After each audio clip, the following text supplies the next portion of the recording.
1절부터 한 절씩 저와 여러분이 교독하겠습니다.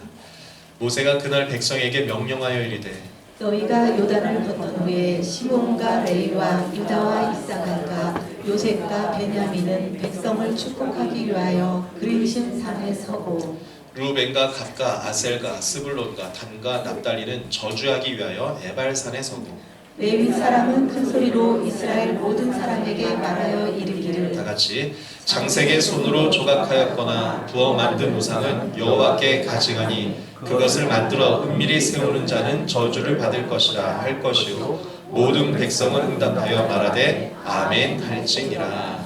아멘. 지난주부터 축복하는 삶 시리즈로 설교를 시작했는데요. 오늘은 두 번째 시간으로 축복의 언약식이라는 제목으로 함께 은혜를 나누겠습니다. 우리가 이제 축복에 대해서 계속 말씀을 나누는데 축복에 대한 성경이 말하고 있는 이 성경의 원리를 아는 게 굉장히 중요합니다. 그래서 이 성경의 원리대로 우리가 축복하고 또 축복을 받는 삶이 될 때에 정말 축복을 누리게 될 텐데 아주 간단히 말하면 여러분 성경 말씀대로 사시길 축복합니다. 그러면 축복받아요. 이게 아주 간단한 내용인데 사실은 이것을 오늘 설교를 통해서 쭉 설명을 하려고 합니다. 문제는 성경을 정말 축복의 책이니까 우리가 잘 봐야 되는데 아마 보신 분들은 알겠지만 성경이 읽으면은 한 2장, 3장 넘어가기가 힘들어요. 왜냐면 잠이 쏟아집니다. 이건 저도 솔직히 그래요. 성경은 왜냐면 굉장히 이게 딱딱한 책이죠. 왜 그렇게 느껴지냐? 이게 한 권으로 돼 있지만 사실은 66권을 모아둔 거거든요. 66권의 책을 한 권으로 만들려고 하다니까 종이를 굉장히 얇은 걸 만들고 글자는 촘촘하게 해놨습니다. 오늘날 편집 기술이 뛰어나서 찬송가까지 주석까지 들어가 있는 경우도 있는데 어쨌든 이 책은 66권의 거의 전집을 한 권으로 모아둔 책이다. 또 중요한 것은 여러분이 성경이 언제 기록된 것일까요? 적어도 3,500년 전 구약 같은 건 그렇게 기록된 겁니다. 여러분 우리가 고려 시대의 뭐 청산별곡이나 관동별곡 한번 읽어보시고 들어보셨을 텐데 지금 봐도 무슨 말인가 하는 게 있어요. 청산의 살얼이었다 살얼이었다 얄리얄리 얄라숑 얄라리 얄라 얄리숑 무슨 말입니까? 이게 주님 얄리숑 뜻을 알게 해주세요. 계속 기도한다고 이게 저는 거의 깨달아지기 어렵다고 생각해요. 근데 이런 식으로 구약의 성경, 신약의 성경도 신약도 마찬가지죠. 2000년 전에 쓰여진 거니까 잘 모르겠는 성경 말씀을 그냥 알게 해달라고 기도만 한다고 해서 깨달아지는 것은 사실 위험할 수 있어요. 왜냐하면 대부분의 이단들이 그렇게 해서 나오게 됩니다. 내가 성경을 200번, 300번 읽어서 기도해서 그렇게 깨달았다고 한들 잘못 깨달으면 무슨 소용입니까? 그러니까 성경이라는 책은 어떻게 해야 되냐? 반드시 누군가의 도움을 받아야 돼요. 그러니까 목회자는 신학의 교육을 반드시 받아야 되는 거고 저와 우리 성도님들은 정말 예배 때에 목사의 설교를 잘 들으시길 축복합니다. 그래서 이것이 가이드가 되고 이 방향에서 우리가 성경의 말씀을 이해하는 거예요. 이것이 없이 사실은 100번을 읽어도 못 알아들은 말씀들이 많습니다. 그래서 이렇게 신학을 한다는 것은 곧 그 시대에 3,500년 전, 2000년 전의 문화, 또 사회, 구조, 그리고 역사를 안다는 얘기예요. 그것을 알고 성경의 저자가 뭘 얘기하려고 하는지를 기본적으로 안 다음에 뭘 해야 될까요? 기도해야 되는 거예요. 그래서 성령의 감동과 하나님의 은혜로 이 말씀이 고대 시대는 이런 뜻이었는데 중요한 게 뭡니까? 그래서 오늘날 나에게는 무슨 말씀이겠구나. 이런 것이 해석과 적용이라고 하는데 이런 과정이 반드시 있어야만 성경이 이해가 되는 겁니다. 근데 이러한 것을 사실 우리가 제 성경을 통독하면서 한 번에 다 되기는 어려운 거죠. 그러다 보니까 여러분 설교를 좀 소중하게 읽어주시고 잘 들으셔야 됩니다. 잘 들으셔야 돼요. 아마 이렇게 얘기를 들으면 야 성경은 어렵겠구나. 내가 좋은 게 당연할 수밖에 없었겠구나 이렇게 생각이 될 수 있는데 자 반면에 다르게 또 생각하면 성경은 쉽게 이해도 될 수 있습니다. 자 왜일까요? 여러분 성경은 누가 주신 말씀입니까? 하나님의 말씀이에요. 하나님은 누구십니까? 우리의 아버지십니다. 여러분 아버지가 자녀들에게 무슨 말씀을 남겼겠어요? 예? 아버지가 자녀들에게 아들, 딸에게 너는 이렇게 해서 행복하게 잘 살아라 라는 책이 성경이에요. 그래서 여러분 성경은 사실은 다 처음부터 끝까지 축복과 행복을 말해주는 책입니다. 그렇게 이해를 하면은 또 어려운 것 같은 말씀도 쉽게 이해가 될 수 있게 되는 것이죠. 자, 근데 문제는 무엇입니까? 이렇게 성경을 이해한다 하더라도, 이해도 사실은 쉽지 않지만 중요한 것은 이해를 하고 나서 그것을 실천해야 되지 않겠습니까? 실천해야 돼요. 왜냐하면 하나님의 말씀은 구약, 신약이잖아요. 이게 약속, 계약 이런 뜻입니다. 약이라는 게 계약 또는 약속. 그래서 더 정확하게 얘기하면 법이라는 얘기입니다. 여러분, 우리가 대한민국 국민이죠.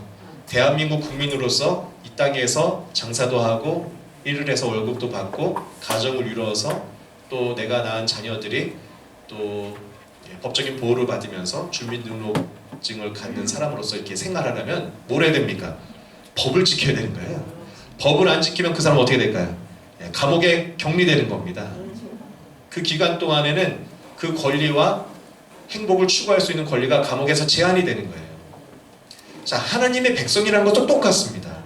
우리가 하나님의 백성으로서 이 땅에 살아가려면 여러분, 이 땅에서도 하나님의 법을 지키시길 축복합니다.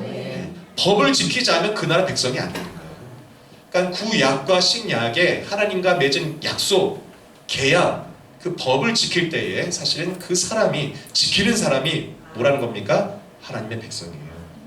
그래서 성경을 간단하게 정리를 하면은, 여러분, 창세기는 창조 이야기죠. 창조 이야기는 세상의 창조 원리, 세상이 움직이는 원리를 얘기해 준다고 했습니다. 또 범죄, 타락과 그리고 그 타락의 결과, 죄의 결과, 이런 것들을 창세기 이야기를 통해서 보여주고, 놀랍게도 많은 사람들이 있었지만 아브라함이라는 사람이 하나님을 알게 되고 그 하나님의 창조의 원리와 하나님의 법대로 삶을 살면서 어떻게 됩니까? 행복하게 살게 돼요. 자, 그 원리를 아브라함이 자신의 아들 이삭에게 알려줬고, 이삭은 야곱에게, 야곱은 12아들에게 알려줬는데 그 중에 요셉이 그것을 잘 받아들였다는 얘기입니다.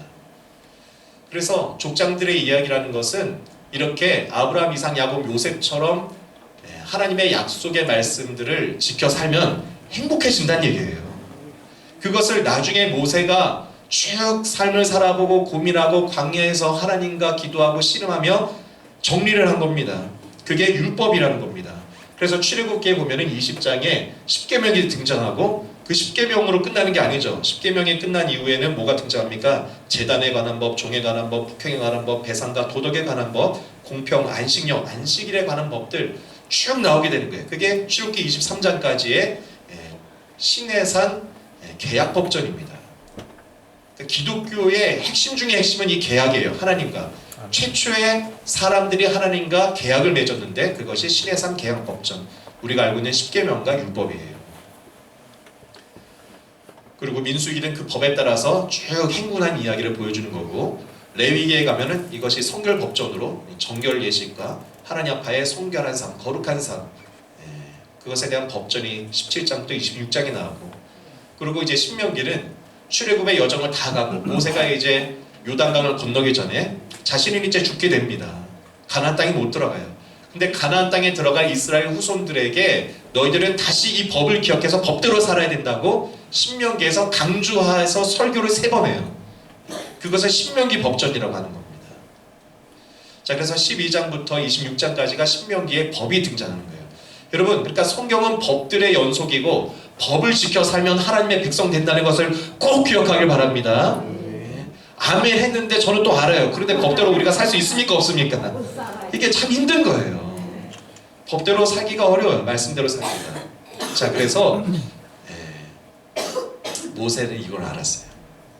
그의 사역에 막바지에 이르러서 자신이 설교를 한두 번 했겠습니까? 이스라엘 백성들에게 광야길에 그렇게 설교하고 그렇게 뭐 물도 주고 만나도 주고 다 살 수 있게 해줘서도 백성들은 불평하고 얘기해줬던 거 다 잊어버려요. 여러분, 저도 이제 지금 요즘에 그런 걸 깨달아갑니다. 목사들도 착각해서 벗어나야 된다. 여러분, 목사들이 무슨 착각을 많이 할까요? 첫째, 목사들이 제일 많이 하는 착각은 자신의 설교를 제일 잘하는 목사인 줄 알아요. 그래서 나는 설교를 너무너무 잘하는데 나를 몰라주는구나 이런 생각을 하는데, 제가 이렇게 얘기를 한다는 것 자체는 저도 이러한 착각에 빠질 때가 많지만 그래도 그렇게 하지 말아야 된다는 것을 아는 목사라는 얘기겠죠? 그래서 저는 깊은 착각에는 안 빠지려고. 그래서 실제로 저는 우리 전사님이 이제 밴드에 설교 영상 올려주시면은 한 번도 끝까지 본 적이 없어요. 너무 부끄럽고 오글거립니다. 아, 이렇게 설교를 못하나. 그런데 하여튼 목사님들이 착각을 할 때 있죠. 자, 두 번째 착각은 뭐냐? 내가 이렇게 설교했으면 말씀을 전했으니까 오늘부터 우리 성도들이 다 변해가지고 다 이렇게 살아갈 거야. 저도 목회 초기에 얼마나 그런 기대를 많이 했는지 몰라요. 근데 지금은 이런 믿음이 더 큽니다. 사람은 쉽게 안 변해. 적어도 10년이다. 강산이 한번 변해야지 변하지. 그런 마음, 그런 생각을 하게 되고요. 또 세 번째는 목사님들의 착각이 자신이 항상 가르치고 설교하니까 마치 자신이 그 설교한 내용대로 살고 있거나 믿음이 좋다는 착각을 해요. 저는 제가 지금도 계속 강조하지만 이 얘기를 한다는 것은 자꾸 제가 착각에 안 빠지려고 노력을 한다는 얘기입니다.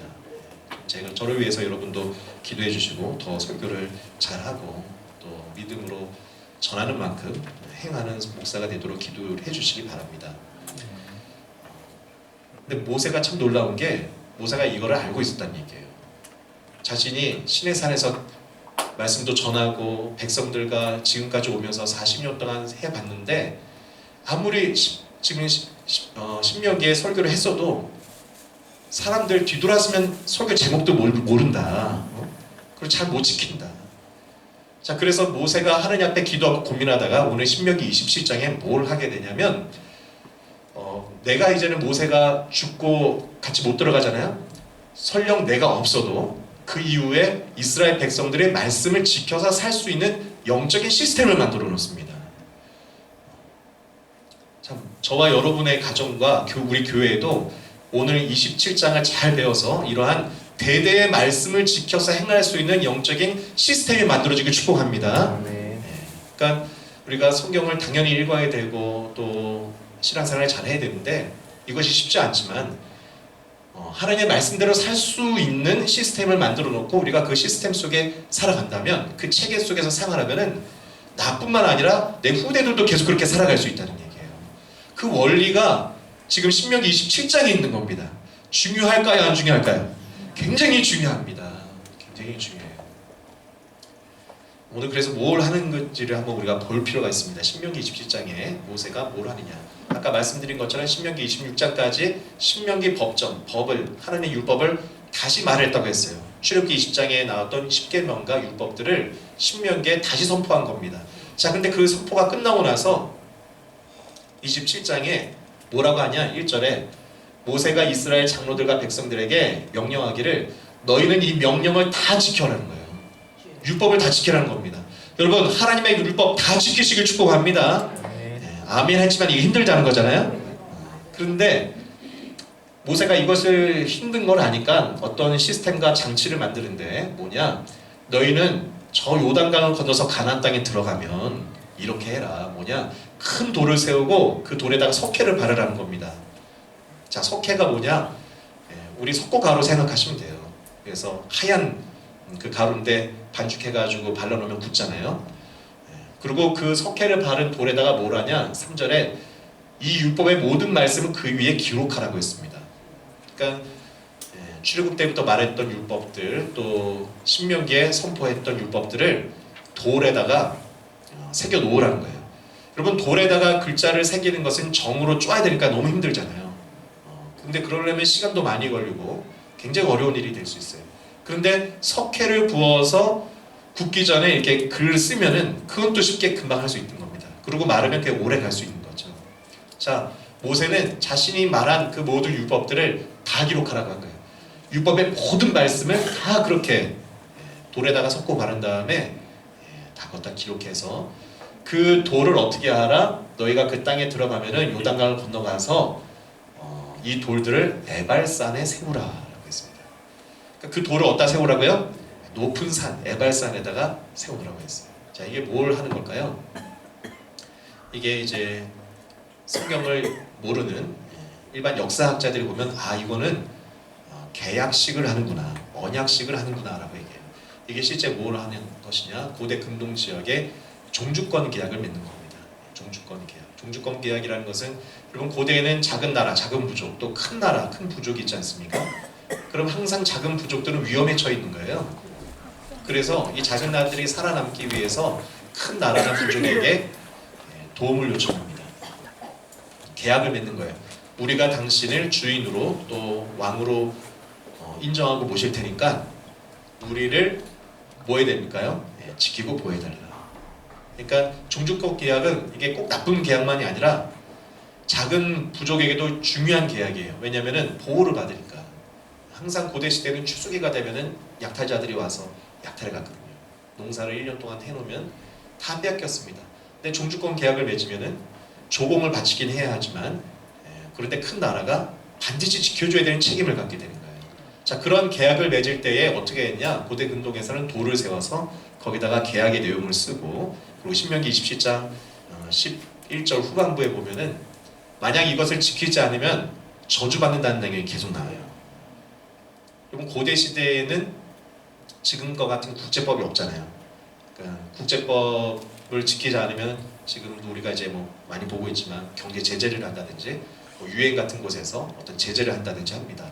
근데 고대 시대는 그런 게 없으니까 그 계약 자체에서 아주 무섭게 해야 돼요. 그러니까 안 지키면 어떻게 된다? 너는 반드시 내가 쫓아가서 무슨 수를 써서 너를 죽일 거야. 너는 저주를 받을 거야. 신의 이름으로 너는 저주를 받는다. 그런 내용들을 썼어요. 신명기 27장이 바로 그러한 내용이 등장하게 되는 겁니다. 자, 그러면 이것을 오늘날 우리에게 무엇을 얘기하는 것인가? 오늘날 우리도 하나님의 말씀을 산에다 돌을 세워놨다는 거잖아요. 계속해서 말씀을 바라보면서 축복을 받아야 된다는 겁니다. 그리고 그렇게 할 수 있는 영적인 원리가 이 속에 담겨 있어요. 3,500년 전이었기 때문에 산에다가 돌에다가 이렇게 글을 새겼지만 지금은 우리가 축복의 카드도 받고 우리가 받았잖아요. 송구영신 예배 때 성경책도 있고 이제는 이 원리를 발견해서 우리의 삶 속에 적용해야 될 줄 믿습니다. 그래서 오늘은 축복을 나누는 삶 두 번째 시간으로 축복이 계속되게 하는 원리를, 이 시스템의 원리를 우리가 알기를 원합니다. 자, 그럼 첫 번째, 자, 축복은 어떻게 주어지는가? 축복은 말씀 중심의 예배를 통해서 주어진다는 거예요. 여러분 오늘도 예배를 드리고 있는데 그냥 앉았다가 어떤 종교적인 행사를 하고 돌아간다 생각하지 마시고 이곳에서 말씀을 꼭 붙잡고 가시길 축복합니다. 그게 축복이 오는 영적인 원리라는 얘기예요.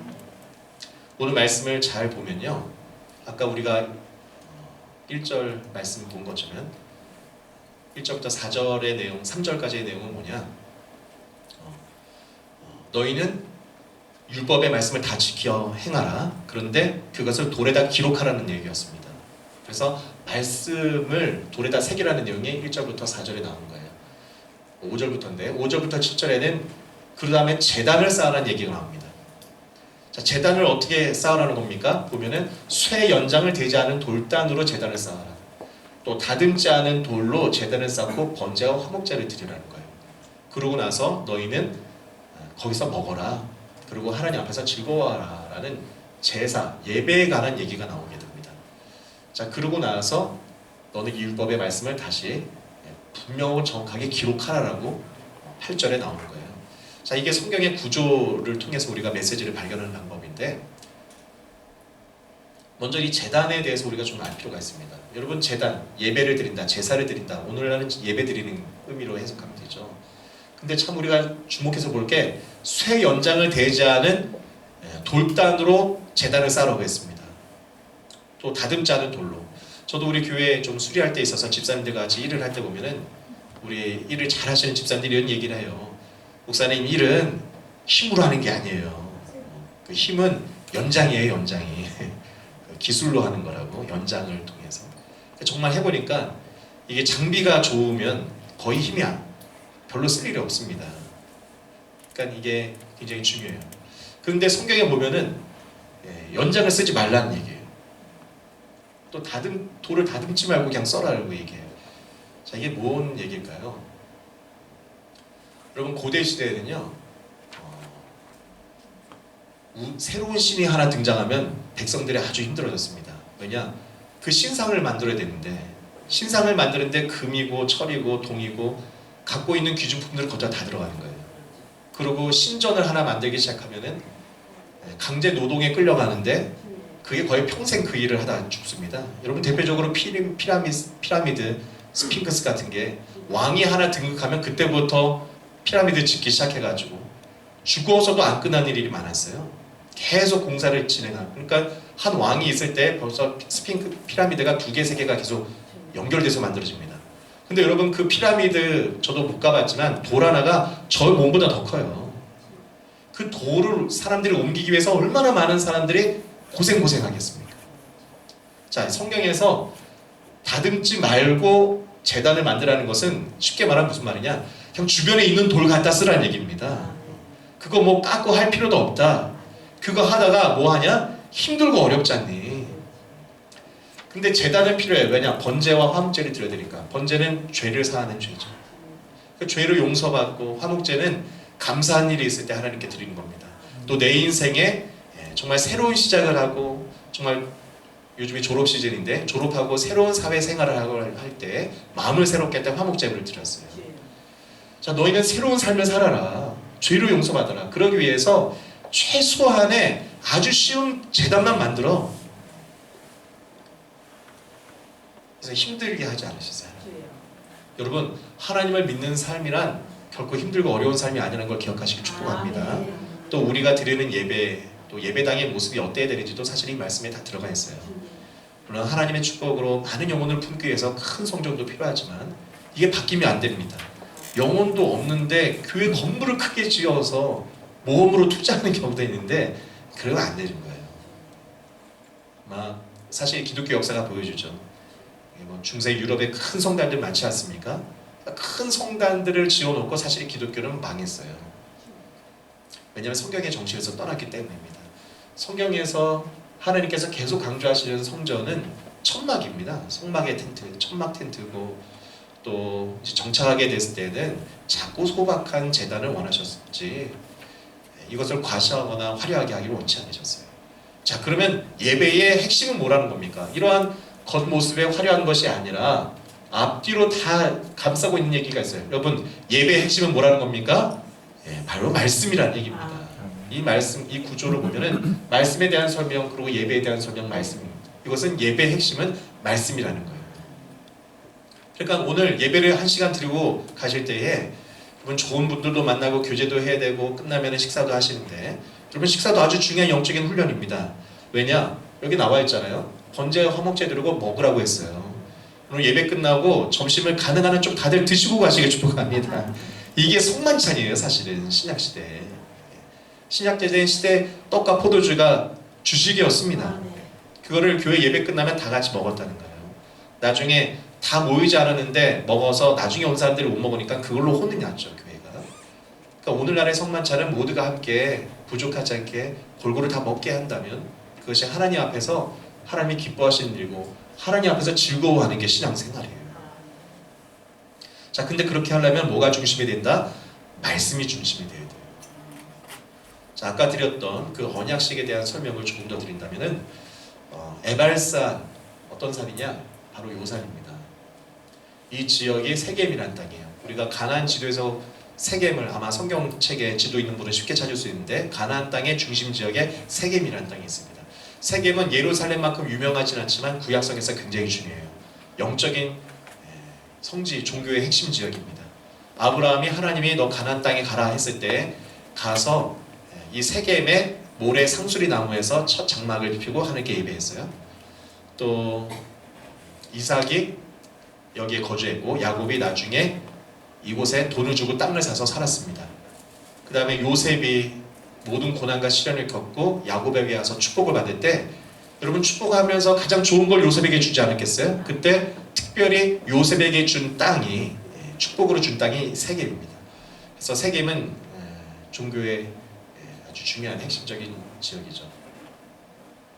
자, 그런데 아까 그 돌판에다가 율법을 기록해서 에발산에 두라고 했잖아요. 에발산은 여기입니다. 이 산에다가 두라고 한 거예요.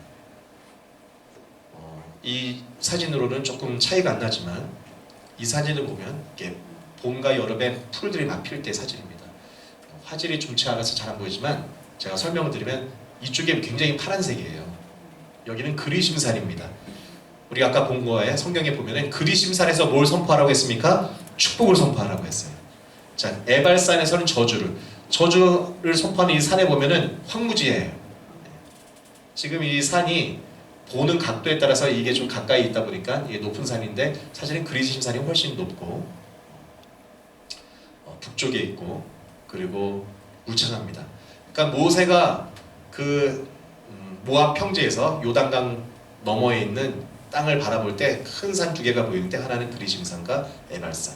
자, 에발산은 근데 나무도 잘 안 자라요. 왜냐면 이게 지도를 보면은 남북으로 있으면서 햇빛 받는 일조량이 다르다고 해요. 그래서 에발산은 햇빛이 적게 들면서 나무나 풀들이 잘 자라지 않아서 황무한 산이고, 반면에 그리심산은 햇볕을 잘 받으면서 나무와 풀이 잘 자라고 누가 봐도 야, 저 산은 참 풍성하고 생명이 잘 살고 축복받은 산 같다고 느끼는 거예요. 자, 거기에 모세가 장치를 심은 겁니다. 에발산에다가 율법의 말씀을 놓아라. 자, 이건 뭘 얘기하는 걸까요? 너희들이 하나님의 말씀대로 살면 저 두 산 중에서 말씀대로 살면은 축복의 삶을 살게 될 거야. 그런데 말씀대로 살지 않으면 어떻게 된다? 저 저주받은 산처럼 저주받은 인생을 살 수밖에 없다라는 것이 이 신명기 27장에 모세가 만들어 놓은 영적인 시스템이라는 겁니다. 자, 이것을 오늘 우리에게 적용한다면 오늘 우리가 드리는 예배가 에발산과 그리심산을 보는 시간 되기를 축복합니다. 아멘. 지금 우리가 이거 보려면 14시간 비행기 타고 성지순례 가야 돼요. 이걸 율법적으로 지킬 필요가 없습니다. 그러면 복음 시대에 어떻게 지켜야 될까요? 지금 예배 드릴 때에 교회, 멋진 교회를 바라보는 순간 아, 그래, 내가 교회에서 가르친 대로 살아야지. 그러면 그리심산을 바라보는 거예요. 그런데 내가 말씀을 들었어도 잠깐 말씀 좀 생각하지 말고 오늘은 내가 해야 할 나의 유흥과 나의 쾌락과 내 뜻대로 해야 될 일들이 있어. 그러면 에발산 향해서 가는 거예요. 기억하시기 바랍니다. 에발산에는 풀도 안 자라고 열매도 없어요. 저주의 산이라고 했어요. 모세가 가나안 중심에 있는 두 산을 딱 찍어가지고 거기에 율법의 말씀을 세워놓고 사람들이 다 보게 한 겁니다. 고대 시대에 성경이 있었을까 없었어요? 없어요. 책이 없습니다. 지금처럼 핸드폰 카톡도 없어요. 말씀도 못 좀 보내줍니다.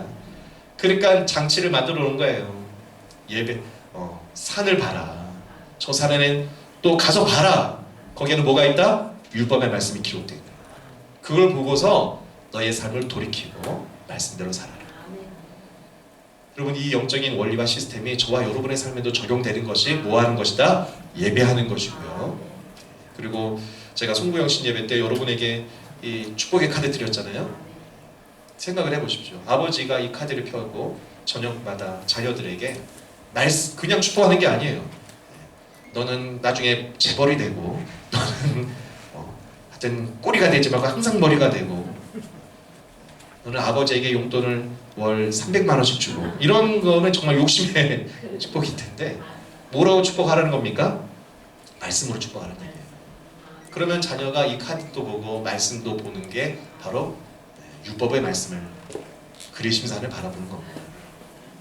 여러분, 자꾸 그렇게 살아가고 바라보고 듣고 우리가 순종하려고 하면은 축복으로 가게 될 줄 믿습니다. 아멘. 신명기 27장이 그와 같은 원리를 얘기하고 있습니다. 자, 한 걸음 더 나아가서 이것은 축복의 아주 중요한 원리인데요. 축복은 복과 저주 중 복을 선택하는 것입니다. 그러니까 결국에 성경은 약속이고 계약이라는 것은 계약은 지킬 수도 있고 안 지킬 수 있는데 지켜야 복을 받는다는 거고, 그렇다면 신앙생활이라는 것은 선택하는 거예요. 뭘 선택해야 될까요? 복을 선택하시길 축복합니다. 오늘 우리에게 주어진 말씀 본문 11절부터 15절에 보면은 아까 제가 보여드린 그 두 산이 있죠? 그 산 앞에 서면은 너희가 시몬, 지파, 레위, 유다, 이사갈, 요셉, 베냐민은 백성을 축복하기 위해서 그리심산에 올라가라는 거예요. 그러니까 그 산이 그렇게 크지 않기 때문에 모든 이 이스라엘 지파의 절반 정도가 다 올라갈 수는 없습니다. 그러니까 대표되는 사람들만 올라갔을 거예요. 그리고 또 에발산에도 루벤과 gad과 아셀과 스불론, 닷과 naphtali 지파의 대표들이 에발산에 올라가라는 거예요. 그래서 두 산에 올라갑니다.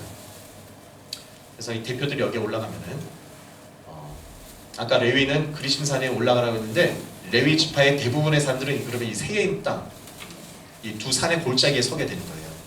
그러면 그 레위 지파는 뭘 하게 되느냐?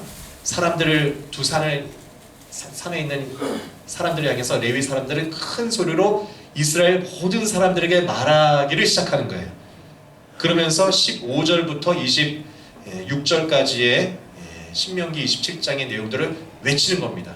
자, 그 내용이 뭘까요? 여러분 한번 성경을 보시면 좋겠는데 15절에 보면은 장색의 손으로 조각하였거나 부어 만든 우상은 여호와께 가증하니 그것을 만들어 은밀히 세우는 자는 저주를 받을 것이라 라고 레위가 말해요. 그러면 사람들이 뭐라 한다? 아멘 할 것이요 라고 해요. 자, 두 번째 16절에는 그의 부모를 경홀히 여기는 자는 저주를 받을 것이라. 그러면 또 백성들이 두 산에서 뭐라고 한다? 아멘 하는 거예요. 자, 골짜기에 있으니까 산을 향해서 외치면은 거기 지금도 이제 가면은 작은 극장이 있어요. 왜냐면 확성기가 없어도 골짜기에서 메아리 쳐서 이게 확 잘 들린대요. 그러니까 산에서 이 사람들이 듣고 아멘 아멘 외치는 거고, 이렇게 해서 언약식이 진행이 됐었던 겁니다. 자, 그렇게 외쳤던 내용들을 우리가 보면은 총 12가지가 있습니다. 언약식에 선포된, 정확하게 말하면 12가지의 저주예요. 아까 말한 것처럼 우상을 은밀히 세우면 저주받는다. 부모를 경홀히 여기면 저주받는다. 이웃의 경계표를 옮기는 자는 저주받는다. 맹인에게 길을 잃게 하는 자는 저주받는다. 객이라 고아 가부 송사를 억울하게 하는 자는 저주받는다. 아버지 아내와 동침하는 자 저주받는다. 짐승과 교합하는 자, 아버지의 딸이나 어미의 딸과 동침하는 자, 장모와 동침하는 자 저주받는다. 이웃을 암살하는 자 저주받고, 무죄한 자를 죽이고 뇌물을 받는 자 저주받고, 율법의 말씀을 실행하지 않는 자는 저주받는다. 왜 저주받는 것으로 이 계약식이 체결되냐? 아까 말씀드렸듯이 종주권 계약의 형태입니다. 그러니까 안 지키면 그만큼 어떻게 된다? 무섭게 죽는다는 얘기예요. 그러니까 여러분, 정말 우리가 하나님의 말씀을요 좀 크고 두렵게 생각할 필요가 있습니다. 이게 얼마나 두려운 말씀인지. 모세가 자신의 죽음을 앞두고, 이게 마지막 설교입니다. 너무 중요한 걸 다급하니까 이렇게 얘기한 거예요. 하나님의 말씀 안 지키냐? 저주받는다. 그러니까 제발 뭐 하라는 겁니까? 제발 지키라는 얘기예요. 여러분, 이 틀린 말이 있습니까? 아주 중요한 내용들 때 다 맞는 말이에요. 오늘날 율법과 말씀대로 살면 저는 이걸 지켜 사는 자마다 행복할 줄 믿습니다. 저주의 내용이라 제가 행복의 말로 한번 바꿔봤어요. 축복의 언약으로 바꿔보면은 우상을 섬기지 말고 하나님을 섬기면 축복받습니다. 아멘입니까? 부모를 공경하시길 축복합니다. 그러면 하나님이 정말 부모님을 통해서 축복하시는 거예요. 이웃과의 관계에 정직히 거래하면 축복을 받아요. 아까 이웃의 경계를 뺏지 말라고 했잖아요. 지금도 여러분 건축할 때 이렇게 측량하는데 사실 이걸로도 분쟁이 지금도 많은데 고대 시대에 얼마나 많았겠습니까? 내가 열심히 농사 지었는데 어떤 놈이 와가지고 말뚝으로 여기 내 땅이다라고 하면서 뺏어가는 애들이 비일비재했어요. 절대 그렇게 하지 말라는 얘기입니다. 그래서 정직하게 거래하라. 또 장애인이나 사회적 약자에게 친절히 대하고 배려하는 삶을 살아야 축복을 받는다. 그리고 5번째, 6번째, 7번째가 아까 본 것처럼 입에 담기도 사실은 부끄러운 이 성적인 타락들을 얘기하고 있어요. 근데 고대 시대는 일부 다처제라든지 또 이 모계 중심 사회, 또 사람들이 자녀들이 많다 보니까 그런 일들이 실제 많았거든요. 그러니까 그런 성적인 방종을 멀리하고 거룩한 삶을 살면 축복받는다. 지금도 똑같은 얘기입니다.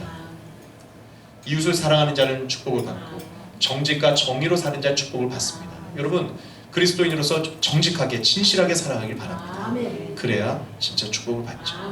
하나님의 말씀을 지켜 사는 자는 축복을 받는다. 이것이 신명기 27장의 하나님과의 언약식의 내용이 되겠습니다.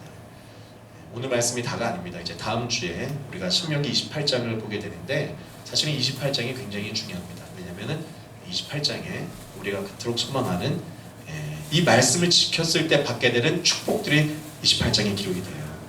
근데 여러분 그 축복을 알기 위해서는 오늘 27장에 뭘 해야 되는 겁니까? 오늘 정리합니다. 여러분 말씀을 지켜 살길 축복합니다. 축복을 선택하길 바랍니다. 내가 하나님의 축복된 삶을 선택하지 않고 저주를 선택하는데 기도하면서 나 축복해 주세요. 그러면 하나님도 할 수 없어요. 놀랍게도 전능하신 하나님도 못하는 일이 있어요.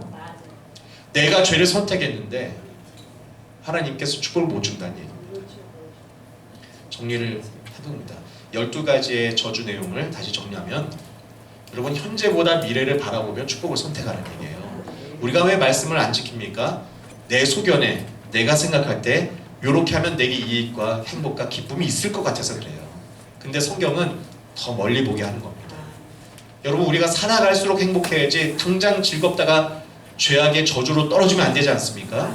미래를 생각하며 말씀대로 축복을 선택하길 축복합니다. 또 아까 본 것처럼 12가지 이야기들은 현실의 이야기예요. 삶에서 이웃들하고 절대 싸우지 말고 정직하게 살고 성적인 타락하지 말아라. 그러니까 현실과 영성은 분리된 게 아닙니다. 영성은 현실에서 나타나는 거예요. 여러분 거룩한 기독교 영성을 가지시길 축복합니다. 개인의 거룩한 삶이 사회를 거룩하게 만들고 그렇게 하나님 나라를 만들어서 나만 복 받는 게 아니라 모두가 복을 받을 수 있는 사회, 세상, 하나님 나라를 이 땅에 만들어내는 것이 성경의 축복의 중요한 가치입니다. 여러분 저와 여러분이 그렇게 살아가는 축복의 사람, 축복하는 사람 되기를 축복합니다. 우리 찬양하고 기도하겠습니다. 주님 말씀하시면 내가 나갑니다. 여러분 하나님의 말씀이 축복의 길입니다. 말씀대로 가고 멈춰고 말씀이 하라 하면 하고 그렇게 살길 바랍니다.